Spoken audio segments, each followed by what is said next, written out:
दोस्तों, मेरा नाम राशिद ज़हीर है और आप देख रहे हैं मेरा न्यूज़ चैनल जिसका नाम है राशिद ज़हीर ऑफिशियल 2। पिछले एपिसोड में सारी सिफारती बातें मैंने आपको बताई थी और मैंने आपसे कहा था कि बहुत सारे स्क्रीनशॉट्स ऐसे हैं जो मैं एक ख़बर में नहीं बना सकता। अब ये तमाम ताज़ी खबरें जो हैं, मैं कल हाजिर नहीं हो पाया था, तमाम ताज़ी खबरें आपके सामने लेकर के हाजिर हूँ आपके सामने। मैं जल्दी जल्दी पढ़ करके आपको बताता रहूँगा कि दुनिया में क्या क्या घट रहा है और क्या क्या हो रहा है। पहली खबर मेरे हाथ में पड़ी है दोस्तों, prime minister of Israel, prime minister Benjamin Netanyahu जो है वो जर्मन के फॉरेन मिनिस्टर से मिला है। जर्मन का फॉरेन मिनिस्टर वहाँ पहुँचा है। परसों जर्मन ने कह दिया था कि हम कबूल करने जा रहे हैं, उसके बाद वो थोड़ा बदल गया है, हो सकता है बदल जाए। ये एक पेज पर छापा गया है, ये अमेरिका के बहुत बड़े अखबार में जो इसराइल के अंदर, गज़ा के अंदर बच्चे मारे गए उनकी तमाम की लिस्ट डाली गई है। ठीक है दोस्तों, दूसरी खबर दिखाता हूँ मैं आपको। 8 जगह पे इसराइल दरअसल पूरी तरह से हार चुका है। वो पूरी दुनिया के अंदर एक ऐसा बदनामी का दाग उसके माथे पे पड़ गया। वो 8 फ्रंट बताएं, टाइम्स ऑफ इसराइल ने छापा है। दूसरी खबर बताता हूँ, इसराइल का हायोम है, इसने कहा कि इजिप्ट ने प्रपोज़ किया, इजिप्ट का जो मंत्री वहाँ पहुँचा हुआ है उसने कहा अगर हम हमास से बात कर लेते हैं तो क्या आप 2 स्टेट की तरफ चले जाएंगे। वो अगर अपने हथियार फेंक दे, अरे भाई वो हथियार फेंकवा देंगे लेबनान की तरह, फिर मारेंगे वो। तो लिहाजा उनकी तो शर्त है आप 2 स्टेट कह दीजिए, वो छोड़ देंगे। ये हमास बनी ही इसीलिए थी कि 2 स्टेट हो जाए, जब अपनी बातों से हट गए थे। तो बहरहाल इस मिस्र वहाँ पर पहुँचा है, इसका मंत्री भी वहाँ हो गया है। Met yesterday with Egyptian foreign minister, ये मार्को रूबियो ने कहा। ये मार्को रूबियो दुनिया के तमाम मुल्कों से नाराज़ भी है कि आप रोज़ाना जो है गज़ा को और फ़लस्तीन को जो है एक्सेप्ट कैसे कर रहे हैं। देखिए दुरंगा व्यवहार। तो इससे मिला है। दूसरी खबर दिखा देता हूँ कि ये कह रहा है कि दोज रिकॉग्नाइज, जिन्होंने रिकॉग्नाइज किया फ़लस्तीन को, स्टेट को, can't even tell you where it is. Rubio ने कहा कि पूछे तो सही वो बनेगा कहाँ, चूँकि इसराइल तो जाहिर सी बात है अपनी पास कर चुका कि जगह सब मुझे कब्जानी है। ठीक है जनाब, ये खबर मैंने आपको बता दी। एक खबर और बता देता हूँ, अमेरिका के जो रिपब्लिकन जो सांसद हैं जो ट्रम्प के साथ के हैं, उनको ये मैंने पिछले एपिसोड में बताया था आपको, अब बता रहा हूँ, 9/11 जैसा कोई अटैक हो सकता है, चूँकि नेतन्याहू और ट्रम्प के खिलाफ पूरी दुनिया खड़ी हो चुकी है गज़ा को लेकर के। दूसरी खबर दिखाता हूँ, IDF जो सोल्जर्स हैं वो टेररिस्ट, उनको पकड़ा जाने की, खान यूनिस के अंदर उनको एबडक्ट करने की कोशिशें की गई हैं। ये यरूशलेम पोस्ट की खबर है। दूसरी खबर देख लीजिए, ये ट्रूप्स बटालियन थी 13 गोलानी ब्रिगेड, इसके 188 आइडेंटिफाइड एम्बुश, ये इनको पकड़ने की बात थी। अब एक्चुअली हमास और रेसिस्टेंस इस वाली चीज़ में आ चुका कि इनको पकड़ा जाए। UK, US और फ्रांस और 11 अदर नेशन कंडेम करते हैं ईरान की इंटेलिजेंस थ्रेट को। ये मैंने आपसे पिछले एपिसोड में कहा था कि ईरान के बारे में ये कहा जा रहा है कि वो बेसिकली वेस्टर्न यूरोप की किसी जगह पे हमला कर सकता है। इसके खिलाफ इसके ऊपर हमला करने की पहले ज़मीन बनाई जाती है।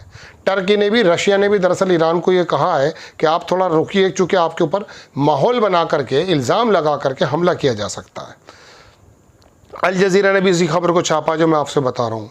दूसरी खबर देख लीजिए इसराइली ऑफिशियल का, ये इसराइली हायोम की खबर है कि ईरान की जो बैक्ड है planning stack from southern Syria पे वो हमले की बात है। एक खबर देखिए बड़ी इंपॉर्टेंट है ये ईरान की तरफ से आया। ईरान के जो वो 3 लोग हैं ना जिनसे बातचीत चल रही थी यूरेनियम की, उसके बारे में खबर है और ईरान की ही खबर है। ईरान TI.com की खबर है ये कि इन्होंने कहा कि हम अपना जो प्लान है वो बहुत आराम से आगे बढ़ाना चाहते हैं। अगर आपने हम पे और ज़्यादा सैंक्शन लगाने की बातें की तो हम अपने प्रोग्राम को आगे बढ़ा देंगे और फिर वो दूसरी तरफ भी जा सकता है, यानी कि यूरेनियम का इनरिचमेंट ज़्यादा हो जाएगा।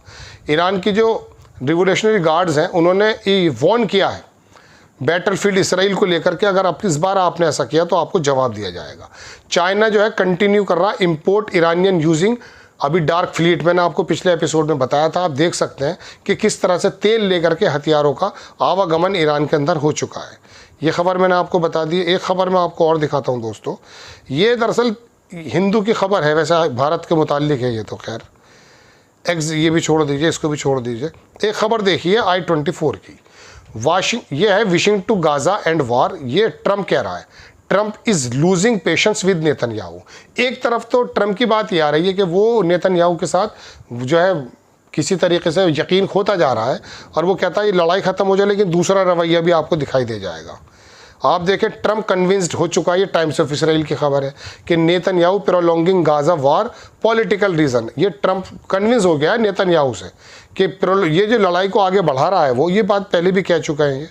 ट्रम्प नेतन्याहू अपनी राजनीतिक जीवन को आगे बढ़ाना चाहता है। नेशनल सिक्योरिटी काउंसिल जो है वो टाइट ट्रैवल कर दिए, warning Israeli Jews in UAE वगैरह से सफ़ीर अपने वापस बुला लिए हैं इसने।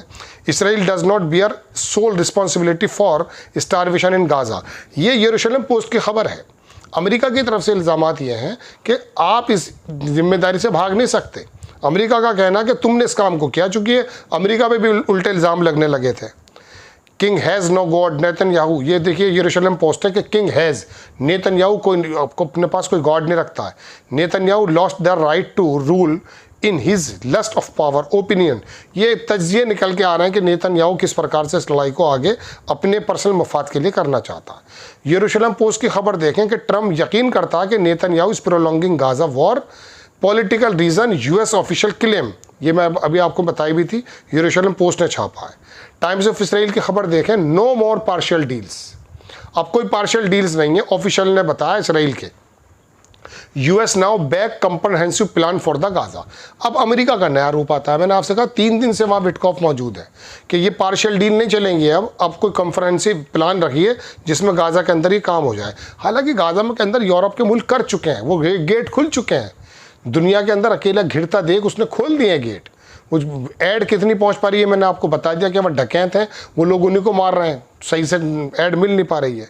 Israeli order diplomats families in UAE, उन्होंने कह दिया कि फ़ौरन यूएई से वापस आ जाएं। इसराइली जो है वो वापस जा रहा है यूएई से और दूसरी जगह से भी। अब नो डाउट इसने ऐसा क्यों कहा है। यूएस के जो टैरिफ हैं, ये तो भारत की खबर आ गई है, मैं बाद में बताऊंगा।